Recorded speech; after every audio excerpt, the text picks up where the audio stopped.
Sveiki, pasaulio futbolo čempionato aistruoliai. Brazilijoje aistros ir toliau verda ir kaista ir manau, kad antrą grupių etapų ratą pradėję ekipos A grupėje Brazilija ir Meksika startuoja. Būtent šios dienos rungtynėse, taigi tikrai matysime galbūt menkesnį teisėjų įsikišimą į šias rungtynes, nes Brazilam pagelbėjo šiek tiek, meksikiečius nuskriaudžia, tačiau visumoje abidvi ekipos liko patenkintos. Dvi pergalės įsirašė į savo sąskaitą abidvi ekipos, taigi šiandieną paaiškės grupės lyderis. Ir Brazilija, mano manimu, yra šios poros favoritė. Jie turi laimėti šias rungtynes, turi gerinti žaidimą. Ir manau, kad matysime 3 įvarčius, tai yra daugiau negu 2,5, mažiau nieks praktiškai neįmuša šiame čempionate, taigi brazilai laimės būtent tokiu skirtumu.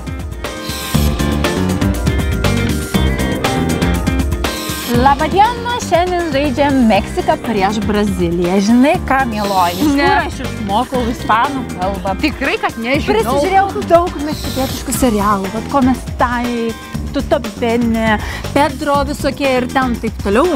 Ei, tu verkia, tu Zara, nieko tu nesupranti, nieko tu nemoki. Bet Brazilijai, kokie vyrai, kokias moteris, kokias sėdynės ir kokios sultingos krūtinės.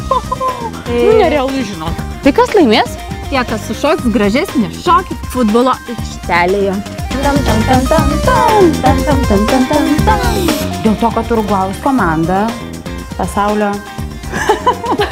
Aš čia nedirbu, viskas. Aš irgi. Keiskit man partnerį. Здравствуйте все, которые смотрите футбол.